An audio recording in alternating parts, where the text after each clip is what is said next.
All right. Hello, everyone, to week 3 of the No BS Homebuyer Live series. If you're new here, I am going live every Tuesday at 6 p.m. to break down home buying in a clear, realistic, and no pressure way. So let's do a little recap. Week 1 was about building your roadmap. That is talking goals, reasons why you want to buy, and reasons why you are done renting. So week 2 was about realizing how buying might be closer than you think and the realities of buying and breaking down some myths as well. So tonight, week 3 is where it tends to click a little bit more because we are going to be actually comparing numbers of renting versus buying. And we're going to use an example called Average Annie to actually look at the numbers. So I just want to start off and be very clear before we start. Renting is not bad. It's not a failure. It's a lot for it. It's great for different seasons of life, and it can be the right choice in those seasons. So I don't want you to think I'm hating on renting by any means. There is a time and a place for it. The problem that I see for most people that are renting, though, is they're doing it by default. It's not a decision that they made because they wanted to be renting. They just have never actually been shown how they could buy.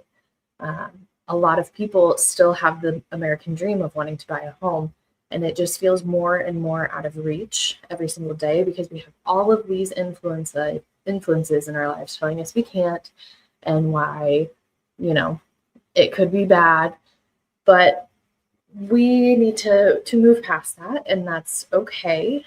But we rarely ever actually look at the numbers of it. So we take the influences and let them go in our ear, and we never change that. So tonight, we're not going to be asking, is renting bad? We're going to be asking, what is renting actually costing me, and what does home ownership actually look like in the numbers? So for today, we're gonna, like I said, we're gonna run through a realistic example.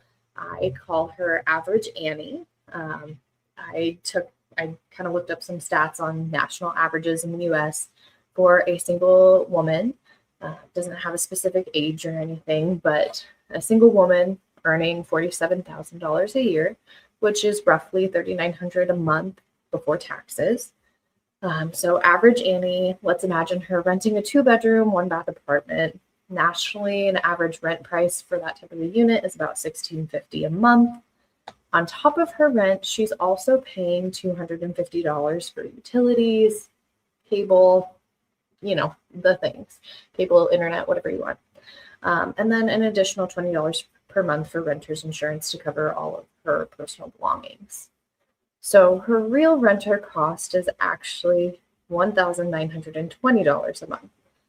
I'm hoping this is pretty reasonable to anybody watching. I didn't want to make it a $250,000 earner who's spending $3,000 a month on base rent plus all the perks and da da da da. I wanted it to be realistic to show you what the numbers look like and what is actually, a realistic example of purchasing. So I think it's really important, though, when we're looking at rental numbers to recognize that your base rent isn't all that you're paying. We have to remember that rent is made up of other things as well. And if utilities aren't included, that can be a really big factor in how much you're paying monthly for rent. Renter's insurance, which I recommend all renters have because your landlord's policies aren't covering your personal items. A lot of times there's pet fees, there might be parking fees, there might be like gym fees or pool fees. There can be all kinds of fees built into your rent. So when you're calculating your rent, make sure you are taking into account all of those. And last week, we actually did go through some of this. So I am going to show you that worksheet that I highly encourage you to fill out for yourself. This is with Average Annie's information, but it goes over the monthly rent, renter's insurance, average utilities, parking, pet fees, any other fees. And then something else to also kind of keep in the back of your mind is, what is your annual rent increase? Because most landlords, if they've been doing it a while, will be doing an increase, and a lot of things I see recommends 4% a year or whatever the max is for your city. A lot of landlords will just stick with that and continue to give you annual rent increases. So something to just kind of keep in the back of your mind. I said 4% just because that's what I see kind of a lot, unless you're lucky and got a mom and pop landlord that just never raise rent. God bless them and keep them, because that's hard to find these days. But anyway, let's get back to what the homeownership side of this looks like. Now that you've got a full feel for what you're paying in rent.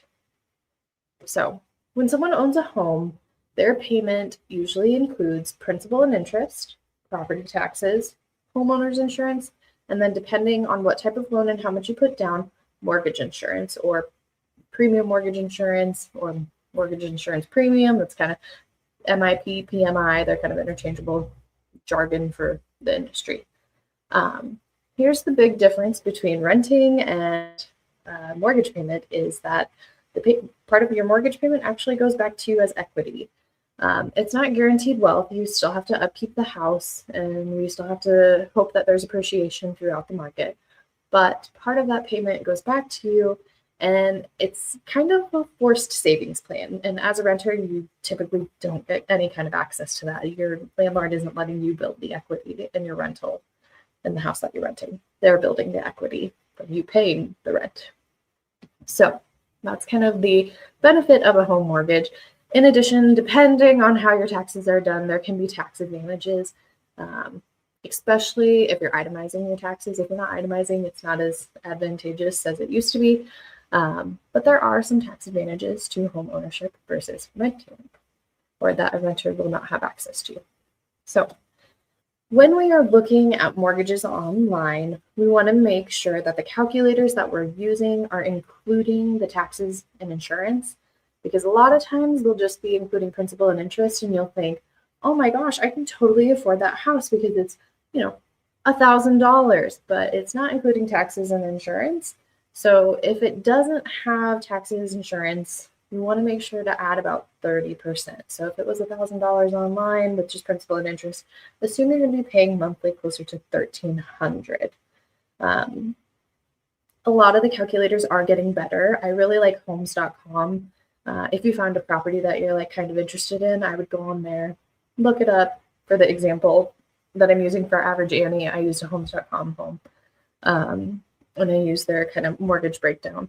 But you can put in how much you're putting down, what type of loan it is, and then it'll break it down, principal, interest, if there's an HOA, rough taxes, rough insurance amounts.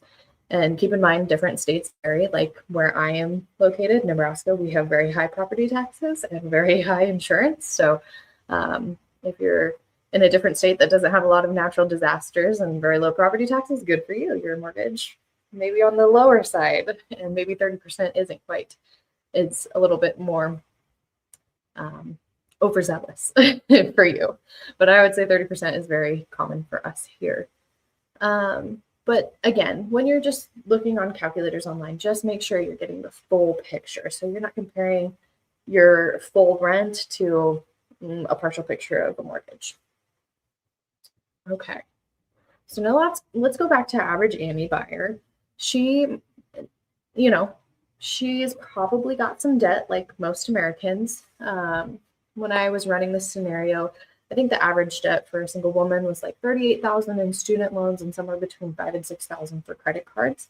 So let's just say she's making her $47,000 a year, and with her normal debts, she's got $450 a month in student loan and credit card payments.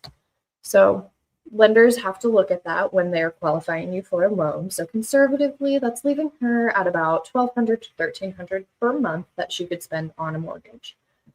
Obviously, she's already spending closer to $2,000 on her rent. So yes, the lender is going to be a bit more strict than what she's spending, but honestly, that can be kind of good for her. Not only is she for savings plan into her home, she's reducing her monthly expenses on housing. So let's just say she's looking at something for $1,200 to $1,300 per month. And again, last week we kind of went over this little slide here, but it is, let me remove this one. The monthly housing payment chart, reference chart. So obviously as interest rates change and things, this will change, but this is just a rough idea. So if we're looking at 12 to 1300 per month, she's going to be somewhere in the 150, and I would say about to $180,000 range of a home purchase at what she would qualify if she had debt. Now keep in mind, if let's assume average Annie doesn't have any debt. She did great. She saved her money. She paid off all her debt, and she wanted to spend closer to her, actual what she's paying in rent. So the 1650 would be closer. So she could actually probably get closer to 200, maybe up to 250, depending on what her financial profile looks like. So, but if we want to be conservative, let's just say she's doing the 150 to 180 very comfortably. Things that will help her qualify for more, in addition to lowering her debt or having none. Better credit helps. It helps reduce your interest rate. Or if she decided to use a first-time homebuyer program, she's probably going to be a lot closer to that $200,000 mark, which is actually what I ran the example at. So here is what I used for the example was a $200,000 purchase, 3% down payment, which is a conventional loan. That's the lowest you can go. This isn't a first-time homebuyer program, so the 6.06 interest rate, probably pretty average credit, conventional 30-year. So this is the breakdown of her principal, interest, property tax, homeowner's insurance, and private mortgage insurance. This property didn't have an HOA, but her total came down to $1,666 a month versus her renting was $1,920 a month.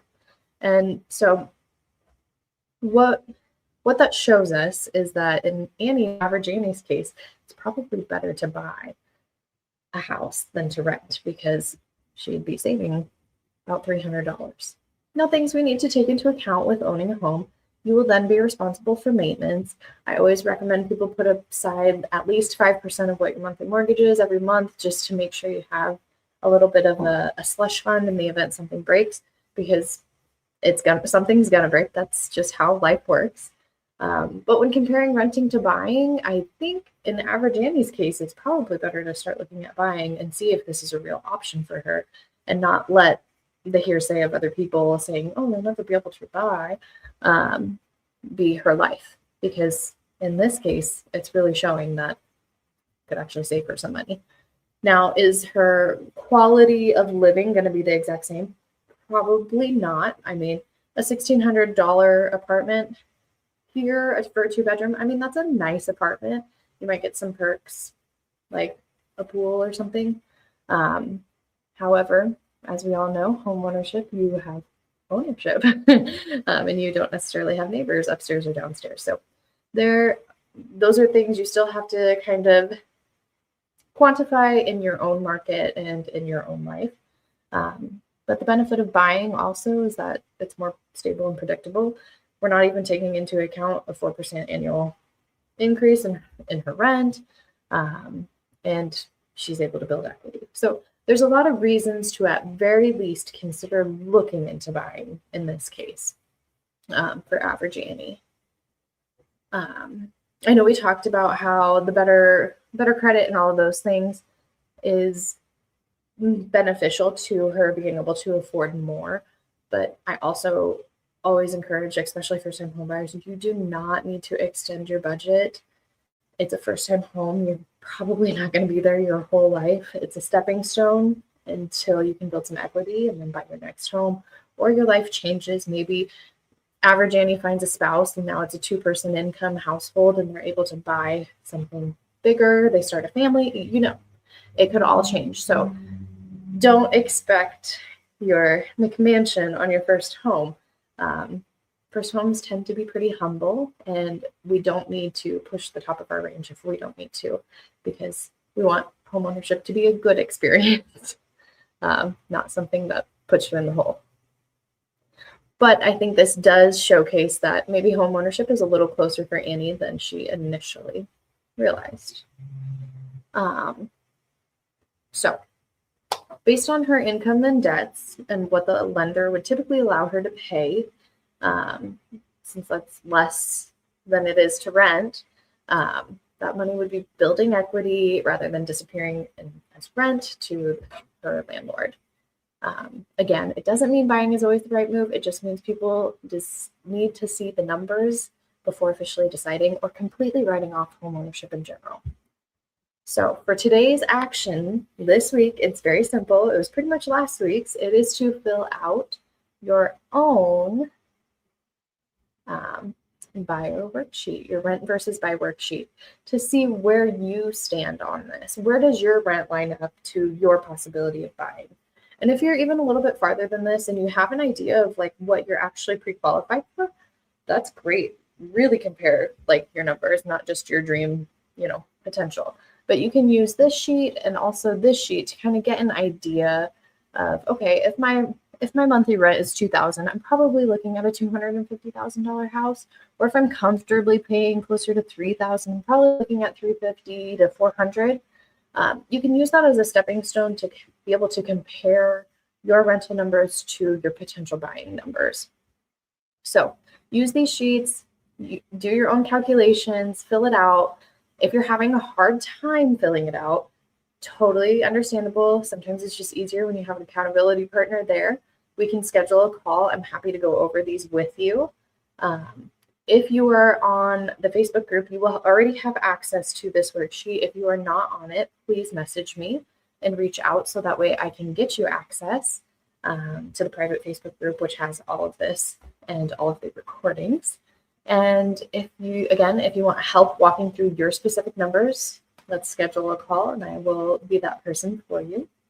And next week, we are going to be talking about credit, like what actually matters, what doesn't, how to improve it without obsessing, because credit can be such a hot button issue. Everyone is so scared of credit. But really, once you learn how to harness it, it really can become your friend and help you long-term for buying, whether that's reducing your interest rate, allowing you to buy more, just making sure you have some in general is actually really important, especially for young first-time home buyers, like fresh out of college. If you don't have any credit, it makes it difficult without a cosigner. But we're gonna break all that down next week when we talk about it. And I am going to warn you, I am very pregnant at the moment. I am due February 1st. So if for some reason I am having a baby on Tuesday, I will not be on the live. However, I can either pre-record or I will check back in and we will touch on that topic when the time comes.